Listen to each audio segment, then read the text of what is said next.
Good Sunday to you. We have a lot of changes coming to the forecast, so get excited if you're looking forward to some fall weather, especially the cooler temperatures. But let's start off with the weekend. We saw some pretty bad air quality. That's continuing Sunday, and it is expected to continue into Monday and Tuesday. Unfortunately, if you had any outdoor activities, that's kind of what we're facing for the next couple of days. We just don't have enough winds picking up to really push out all of those pollutants. So we will see those winds slowing down also near the coastal range. That's also an area we saw a little bit of a red flag warning kick up yesterday evening, but it did expire Sunday morning. More unhealthy air again and hazy skies will be in the forecast for the next couple of days, but the big cool down and the shower chances, they are on the way. We're talking toward the end of the work week, so yes, get excited. All right, so here's what we're looking at as of early morning Sunday. We did see a lot of the red zone there for the valley. Again, the pollutants not really moving. They're just kind of hovering in place. It's kind of ugly, hazy, not very good to breathe in. So unhealthy air will continue throughout the valley. And the orange spots there is unhealthy for sensitive groups. There's not a big zone of that. Most of that's just at the lower foothill area. You see good and moderate air quality much higher up toward the High Sierra and also along the coastline. See, green area there right near San Jose and along the coast. So still beautiful for some spots if you're looking to find a place where you can actually breathe a little bit better, do some outdoor activities. Those are the places you'll want to go. By the afternoon, we should see winds picking up from calm to about 5-7 miles per hour. So not a big breeze, but at least a little bit of movement. That'll lead to unhealthy for sensitive group air quality. Sacramento, Yolo, Solano, Placer counties, moderate air quality still in El Dorado, and unhealthy, unfortunately, for the San Joaquin Valley areas into Stanislaus County, because we're looking at that fire further south, the creek fire that's burning near Yosemite. That's just going to continue to impact the Fresno County area, Madera, Merced County areas, all the way up through Stanislaus. So we're looking at pretty bad air quality for those zones. Okay, let's talk about what's happening.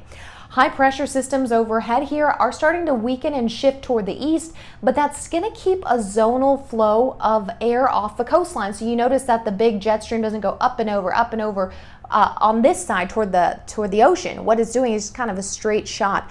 That's going to keep our temperatures right around the low 90s, continuing with the high pressure, not a major wind flow until this happens. We'll see that low pressure system way out there starting to move in. That will bring in some cloud coverage. We're talking as soon as even Wednesday, but by Thursday we should see some partly cloudy to mostly cloudy skies by the night. Take a look at this.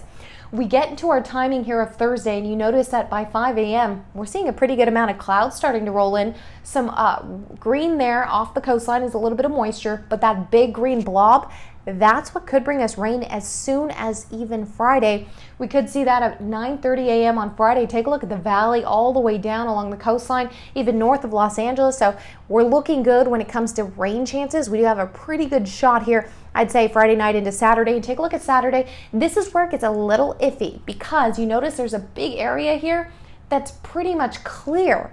So you're getting showers north, but the Sacramento Valley is dry and clear. So that's where we start to see chances go up to about a 50% chance to see rain on that Saturday morning.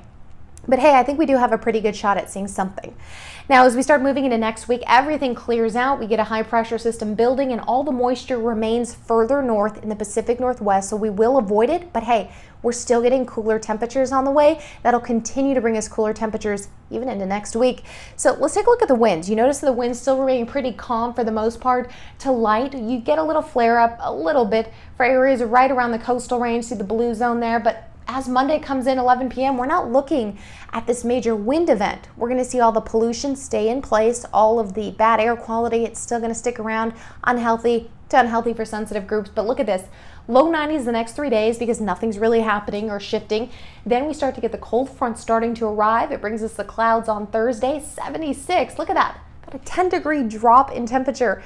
That just makes me really excited because it just feels like fall's here and we can finally enjoy October as it should be, right? And then moving into next week, this is where we could see next weekend with the shower chances. I'm going to even put in Friday as a pretty good chance to see showers even in the morning, and that could also continue for Saturday morning. There is quite a bit of moisture out there, and we could see some remnants of a system further south that was somewhat of a tropical system, maybe a depression near the Mexico area that's going to start adding to some of that moisture that's coming in on Saturday. After that, we're still in the upper 70s to low 80s, which is pretty average for that time of year.